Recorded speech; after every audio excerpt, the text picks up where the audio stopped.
Kay na-trauma man sa Master Pogi from the last time. Ato yung giim nagbonamin para di malipong every time. So karon anak ko misis after mi nagsimba, agay sagid kayo nga akong ngipon pa.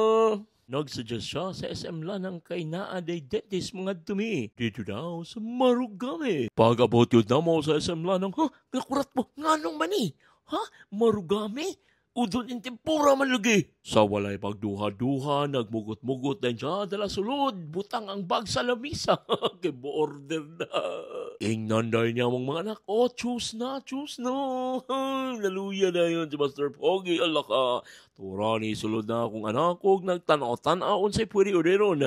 Kaniya ko pa, kay perti ka mahalon.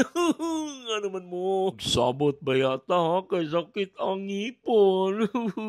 Oh, bitaw na mo kita dire. Ato na lang yung gibanindigan ang unsay gipang order sa atong inahan. Napagyod ako, Mrs. Pa. Thank you, ha. Sige na lang.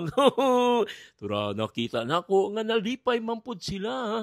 Pretty pud na kong lipaya. Akong kasing-kasing nagsiga. Sa mga kasukaon o busog. Ay, pag binuang, ha? Ana pa akong Mrs. Pa. I love you. Pero pa, take out, ha?